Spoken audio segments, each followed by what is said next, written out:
Hello students, it's your economics class and today we will discuss chapter 3 money and credit. Money क्या है? What is money? Money is what money does. जो money का कार्य करता है वही money कहलाती है. ये एक डेफिनेशन है. Money is what money does. अब मनी है क्या? It means a thing which is generally accepted as a medium of exchange. Money एक ऐसी थिंग है जिसको कि हम as a medium of exchange generally इसको इस्तेमाल करते हैं. इट मीन्स मनी की हेल्प से, विदाउट मनी आज की लाइफ में और कभी भी सरवाइव करना मुश्किल होता है. बिना मनी के हम सरवाइव नहीं कर सकते क्योंकि हमें अपने सर्वाइवल के लिए काफ़ी सारी चीज़ों का उपभोग करना पड़ता है, उनको कंज्यूम करना पड़ता है. ठीक है.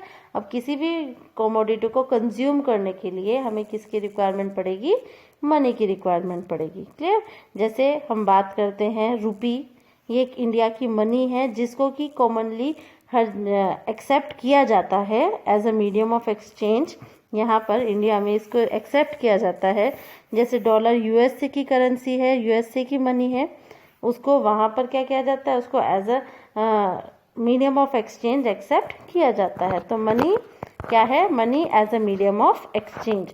अगर हम बात करें मनी की तो हम हमारे डेली लाइफ में मनी का बहुत यूज़ होता है. हम अपने आसपास देखते हैं मनी, कोई भी ऐसी ट्रांजैक्शन नहीं है जिसको हम बिना मनी के कर सके. एक सिंगल डे हम बिना मनी के कोई ट्रांजैक्शन किए बिना नहीं रह सकते. क्या हम देख सकते हैं goods that are being bought and sold, it is only with the use of money. अगर हम कोई सामान बेच रहे हैं या खरीद रहे हैं तो उसमें भी मनी की आवश्यकता पड़ती है. कुछ ट्रांजैक्शंस में सर्विसेज एक्सचेंज की जाती हैं.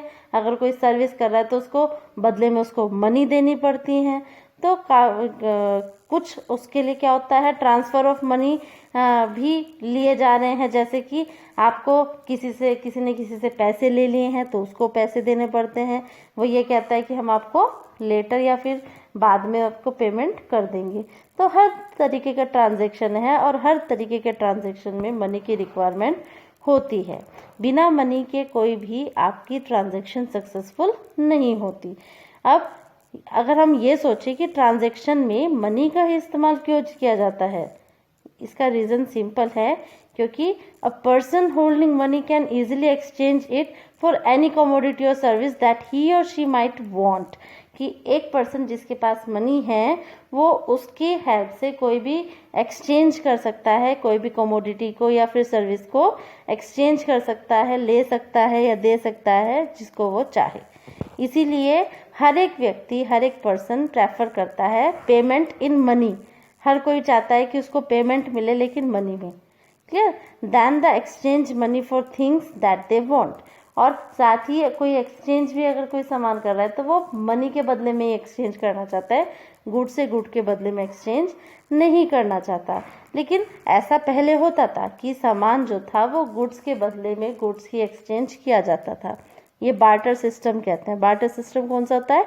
जिसमें जो एक्सचेंज होता है, कमोडिटीज़ का एक्सचेंज कमोडिटी से होता है. C C economy, commodity to commodity economy. It means commodities के बदले हम कमोडिटीज़ ही किसी को देते थे. सपोज एक पर्सन है, उसको रिक्वायरमेंट है राइस की और दूसरा पर्सन है उसको रिक्वायरमेंट है वीट की. तो वो ऐसे पर्सन्स को ढूंढते थे जिससे कि उनकी दोनों की रिक्वायरमेंट पूरी हो जाए और दोनों के पास वो सामान अवेलेबल हो. तो वो होता था बार्टर सिस्टम. क्लियर. तो बार्टर सिस्टम था तो देखो सामान के बदले सामान मिल रहा है, लेकिन उसकी कुछ खामियां थी, उसकी कुछ लिमिटेशंस थी. उसकी लिमिटेशंस कैसी थी? जैसे कि सबसे पहला ये था कि डबल कोइंसिडेंस ऑफ वांट. कि ये जो कोइंसिडेंस जो होता है बेटा, डबल कोइंसिडेंस ऑफ वांट, इसमें क्या होता है? सपोज एक पर्सन है, एक पर्सन के पास है आपका वीट और दूसरे पर्सन के पास है राइस. अब वीट वाले की रिक्वायरमेंट है, जिसके पास वीट है, कि उसको राइस चाहिए और राइस वाले को चाहिए वीट. तो इस टाइप के पर्सन मिलना जिसके पास हमारी ज़रूरत का सामान हो और हमारे पास ऐसा सामान हो जो उसकी ज़रूरत का हो, उसकी रिक्वायरमेंट का हो, ऐसे लोगों को ढूंढना बहुत मुश्किल था. तो डबल कोइंसिडेंस ऑफ वांट होती थी. इट मीन्स बहुत ही मुश्किल से ऐसे वो मिलते थे पर्सन जिससे कि हमारा सामान एक्सचेंज होना पॉसिबल हो सके।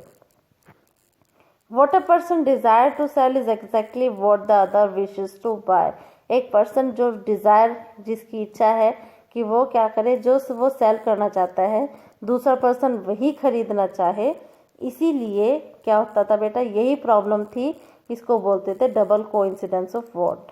इन a barter system where goods are directly exchange without the use of money, double coincidence of want is an essential feature. उसका असेंशियल फीचर यही था, उसमें डबल कोइंसिडेंस ऑफ वॉन्ट था, जो कि उसकी एक प्रॉब्लम थी। In contrast, in an economy where money is in use, money is providing the crucial intermediate step eliminates the need of double coincidence. लेकिन अगर हम बात करें इकोनॉमी जहाँ पर मनी का इस्तेमाल होता है, तो वहाँ पर ये जो डबल कोइंसिडेंस ऑफ वांट है, ये सारा ये जो है, इसको एक तरीके से मनी इसको एलिमिनेट करती है कि डबल कोइंसिडेंस ऑफ वांट नहीं होगा। आप कोई भी सामान लीजिए, उसके बदले आप मनी दीजिए, क्लियर। तो there is no longer necessary for that wheat producer और wheat producer to look for a farmer who will buy his wheat and sell his rice. Okay, इसको सिर्फ क्या करना है, अगर आपको अगर मनी का इस्तेमाल हो रहा है तो उसको तो मनी के थ्रू अपने सामान को एक्सचेंज करना है। तो मनी कैसे एक्ट करेगा, as an intermediate in the exchange process, इसीलिए उसको मीडियम ऑफ एक्सचेंज कहा जाता है, क्लियर। नेक्स्ट है हमारा मॉडर्न फॉर्म्स ऑफ मनी। अब मनी की नई नई फॉर्म्स, मॉडर्न फॉर्म्स हम देखते हैं, लेकिन उससे मतलब इसको जानने से पहले हम जानते हैं कि पहले क्या क्या इस्तेमाल होता था, पहले मनी कैसे इवेल्युएट हुई। We have seen that money is something that can act as a medium of exchange in transaction. Medium of exchange की तरह हम मनी का इस्तेमाल करते हैं, लेकिन इंट्रोडक्शन ऑफ कॉइन्स जो हुआ है वो अलग अलग ऑब्जेक्ट से किया गया है, जिसको कि मनी के यूज़ में, मनी के एज अ मनी यूज़ किया जाता था। फॉर एग्जांपल अगर हम बात करें अर्ली एजेस की, वेरी अर्ली एजेस, इंडियन को use grains and cattle as money. Indians जो थे ग्रेन्स और कैटल्स का इस्तेमाल करते थे। उनके उसके बाद फिर मेटेलिक कॉइन्स आए, जैसे गोल्ड, सिल्वर, कॉपर के कॉइन्स आए, क्लियर। तो ये क्या हुआ, और ये काफ़ी मतलब काफ़ी टाइम तक ये सब चले, गोल्ड सिल्वर के कॉइन्स, ये काफ़ी लंबे समय तक ये चले। Currency, what is the currency, क्या होता है, व्हाट विच वी होल्ड, जो हमारे पास है, जो पैसे हमारे पास है, वही करेंसी होती है। तो मॉडर्न फॉर्म्स ऑफ मनी, अगर हम मॉडर्न फॉर्म ऑफ मनी की बात करें तो उसमें आती है पेपर नोट एंड कॉइन्स। अब हमारे यहाँ पर क्या है, पेपर नोट और कॉइन। अब paper note, unlike the other thing that were used as money earlier, modern currency not made of precious metals such as gold, silver और copper। अब जैसे पहले की मनी होती थी बहुत ही प्रेशस थिंग से बनाई जाती थी, प्रेशस मेटल से बनाई जाती थी, जैसे गोल्ड, कॉपर, सिल्वर से। लेकिन आज की मनी वो क्या है, वो किसी भी प्रेशस मेटल से नहीं बनी है, वो कोई भी ग्रेन या कैटल नहीं है, ना ही वो हर दिन यूज़ की जाती है। मॉडर्न करेंसी जो है वो ऐसी है कि अगर हम उसको करेंसी है, जब तक उसकी वैल्यू है, सरकार ने उसकी वैल्यू दे रखी है कि ये 500 का नोट है, तो ये 500 का नोट हमारे लिए बहुत कीमती होगा। लेकिन अगर सरकार ने कह दे कि ये कोई 500 का नोट नहीं है, ये बेकार हो चुका है, अब इसको एज अ मनी इस्तेमाल नहीं कर सकते, तो वो एक पेपर रह जाता है, क्लियर। तो इट मीन्स मनी हमारी आजकल की ऐसी है जिसकी अपनी खुद की वैल्यू नहीं होती। वो क्या है, वो एक मात्र पेपर का, या फिर हम कोई भी कॉइन की बात कर लें तो वो उसकी खुद की वैल्यू नहीं है, सिर्फ किसकी वैल्यू है, उसके एक्सचेंज होने की वैल्यू है। 10 रुपीज़ की अपनी अलग वैल्यू है, 20 की अलग है, 500 की अलग है, और 1000 की अलग है, 2000 की अलग है।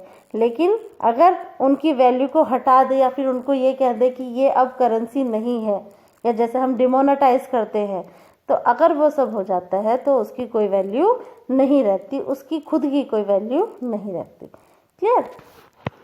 इसीलिए अब ये इतनी सारी वो है कि उसकी खुद की वैल्यू नहीं, तो हम क्यों ऐसे एज अ मीडियम उसको इस्तेमाल करते हैं।